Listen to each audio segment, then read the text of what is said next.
Halo guys, selamat datang kembali di catatan Peter. Nah, kan kemarin kita sudah beberapa video dari saya kan membahas tentang beberapa pemahaman tentang kekerasan ya, mulai dari eh, bagaimana sebuah rantai kekerasan itu masih berlanjut atau bagaimana sebuah rantai kekerasan itu terjadi ya.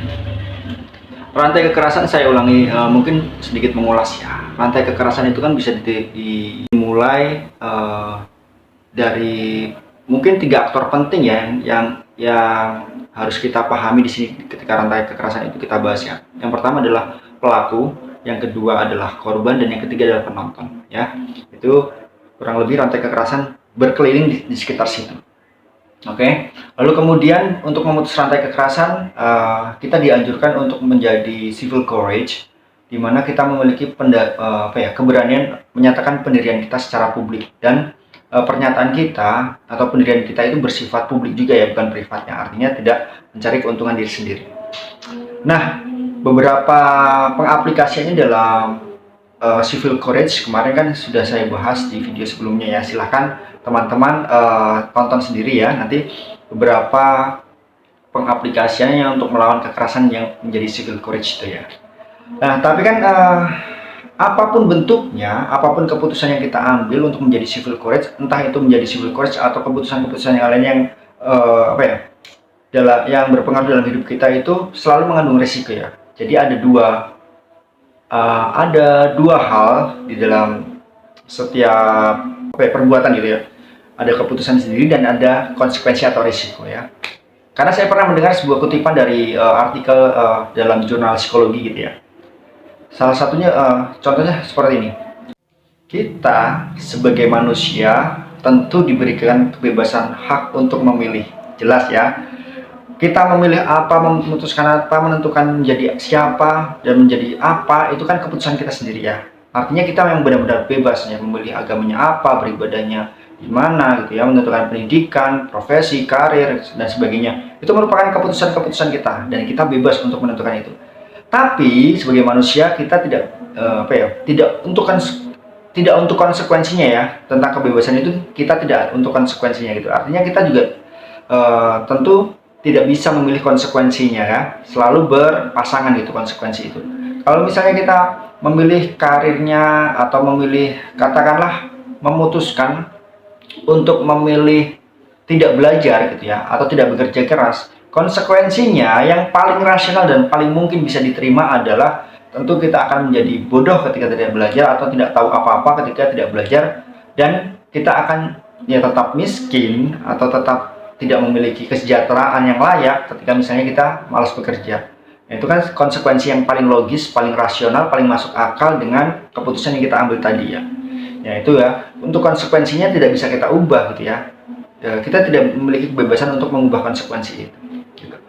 Nah, yang ingin saya sampaikan di sini adalah ketika kita misalnya kemarin sudah belajar memahami aplikasi-aplikasi dari civil courage dalam lingkup yang paling dekat dengan kita, tempat kerja misalnya, sekolah, atau di rumah, atau di tempat publik ya.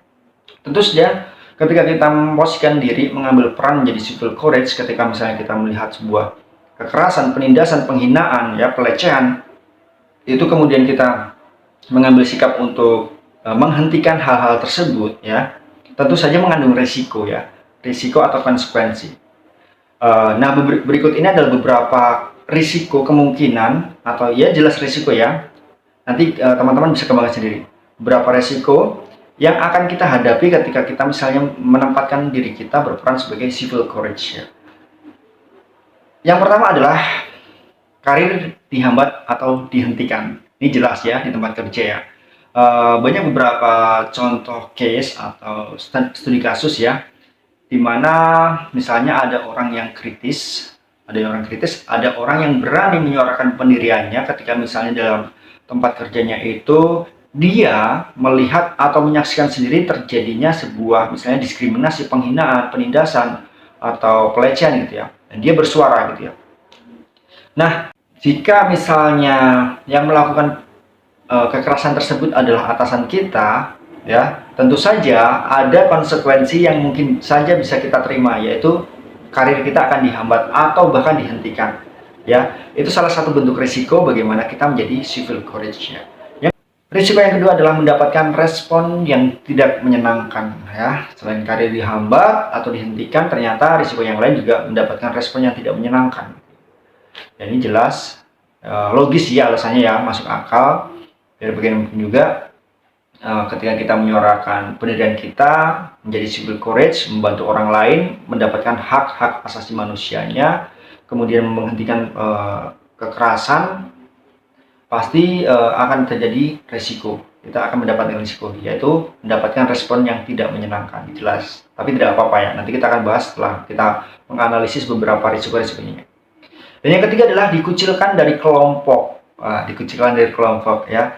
Ini memberikan pendirian kita secara teguh ya, dimana kita menjadi manusia atau aktor di dalam lingkungan sosial yang memiliki civil courage ya, dengan berani menyatakan pendirian kita.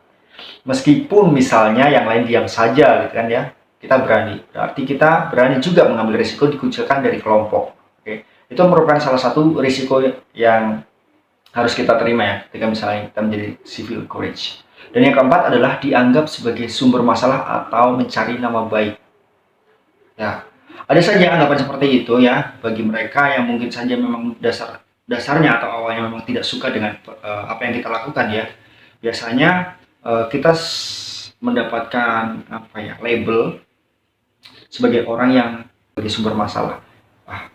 Saya sebagai sumber masalah gitu ya, karena saya dianggap sumber masalah karena saya sudah mengungkapkan hal-hal yang memang seharusnya tidak perlu diungkapkan gitu ya. Tapi kan bagaimanapun juga suara hati saya memanggil saya untuk mengambil sikap menghentikan kekerasan tersebut gitu. Tidak masalah ya, konsekuensi itu tidak masalah selama kita melihat itu ada kebaikan bersama ya. Selanjutnya adalah, atau yang kelima, risikonya adalah dihukum. Jelas dihukum. Dari kesemuanya tadi yang disebutkan di atas itu merupakan hukuman-hukuman ya, secara langsung atau tidak langsung.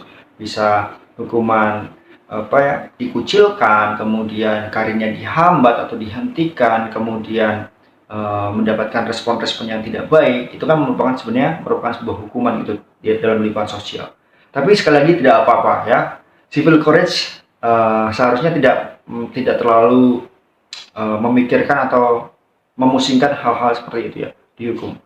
Selama kita berdiri, yang kita lakukan adalah atas dasar kebenaran demi kebaikan bersama, respon-respon yang negatif, kemudian hukuman-hukuman yang seperti itu ya, seperti karir dihambat atau dihentikan ya, itu sebagai salah satu bentuk resiko yang harus kita terima dengan lapang dada gitu ya.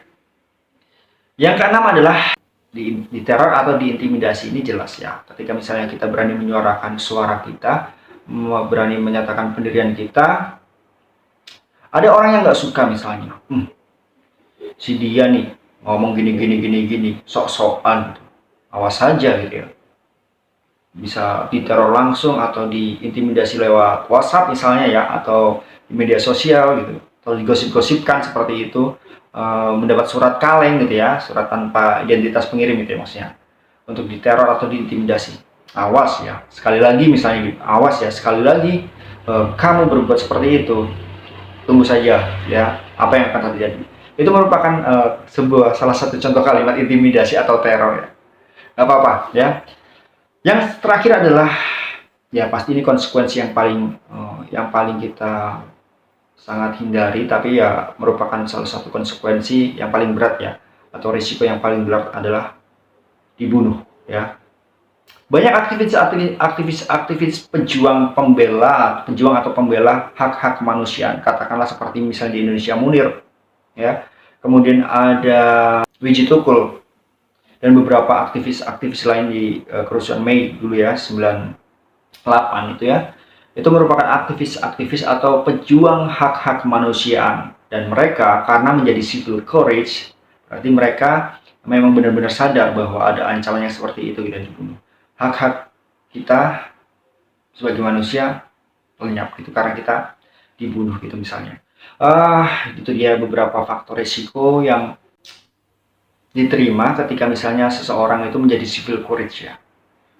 Tapi bagaimanapun juga, karena misalnya itu panggilan hati nurani kita tidak bisa diam saja ketika misalnya ada kekerasan ada di hadapan kita, di depan mata kita, kemudian kita diam saja. Suara hati kita pasti akan memberontak bahwa itu tidak baik, itu tidak benar, harus segera dihentikan. Ya, biasanya dorongan hati nurani itu menyingkirkan pikiran-pikiran tentang risikonya dulu gitu. Risikonya nanti dulu. Yang penting ada seseorang yang perlu diselamatkan dulu. Ada seseorang yang perlu mendapatkan hak-haknya dulu gitu ya. Rantai kekerasan itu harus segera diputus. Itu adalah panggilan suara hati nurani untuk melihat kebaikan bersama gitu ya. Tentu saja civil courage ini dengan segala risikonya seperti ini tidak cocok ya kalau misalnya kita membandingkan salah satu aliran filsafat yaitu stoicism ya, stoicism atau stoikisme yang diajarkan oleh beberapa filsuf seperti Marcus Aurelius ya. Itu tidak cocok ajaran itu untuk dijadikan sebagai civil courage ya, karena stoicism itu mereka itu berpandangan bahwa stoicism merupakan aliran atau paham yang dipelajari untuk ketenangan jiwa ya, ketenangan jiwa. Atau dalam bahasa Yunaninya mungkin ya, bahasa Yunaninya itu sebagai atraksi ya, ketenangan jiwa seperti itu. Nah, orang-orang yang misalnya menganut stoicism itu mungkin kurang cocok dengan ini ya, dengan civil courage ya, karena bagaimanapun juga civil courage itu kan merupakan panggilan suara hati nurani gitu ya, untuk segera bertindak ya, segera ikut campur gitu ya, segera ikut campur ketika misalnya sesuatu itu sedang terjadi ya, meskipun kejadian itu adalah di luar dari diri kita, kehendak kita ya, artinya faktor eksternal ya. Nah, orang-orang stoicism kan nggak bisa gitu, maksudnya yang eksternal itu di luar dari kendali kita ya, jadi interpretasi kita harus diubah terhadap sesuatu yang tidak bisa kita kendalikan, yaitu faktor eksternal itu, untuk tidak terlibat secara langsung gitu ya. Itu adalah orang-orang yang berpikir stoicism kurang lebih seperti itu, ada faktor internal, eksternal, namanya dikotomi kendali. Untuk stoicism nanti kita akan coba bahas ya, di video, mungkin di video lainnya. Tapi bagaimana juga ini ya, faktor resiko yang harus kita ketahui ketika kita menjadi civil courage ya, ketika kita berani menyuarakan pendirian kita di hadapan publik demi kebaikan bersama gitu ya. Kemudian kita berani untuk menghentikan rantai kekerasan ya, dengan berbagai cara yang kemarin sudah saya sebutkan ya di video sebelumnya. Ya, ini resiko-resiko yang akan kita terima ya. Saya ulangi, karir dihambat atau dihentikan, kemudian ada mendapatkan respon yang tidak baik atau tidak menyenangkan, kemudian dikucilkan dari kelompok, kemudian dianggap sebagai sumber masalah atau mencari nama baik, carmuk misalnya gitu ya. Kemudian dihukum ya, yang kelima dihukum, yang keenam diteror atau diintimidasi, dan yang ketujuh dibunuh. Ada 7 faktor risiko yang harus kita terima ketika misalnya kita menjadi civil courage. Tapi bagaimanapun juga kita harus menjadi civil courage yang berani menyuarakan pendirian kita di depan publik untuk kebaikan bersama, demi membela hak-hak manusia, demi memutus rantai kekerasan. Ya, jangan sampai misalnya orang-orang terdekat kita menjadi korban atas kekerasan itu. Ya, oke, kurang lebih ya seperti itu ya penjelasan dari saya. Semoga video ini membantu kita untuk melihat lebih jauh ya bagaimana menjadi civil courage ya. Terima kasih sudah menonton. Kita ketemu lagi di video-video berikutnya. Bye.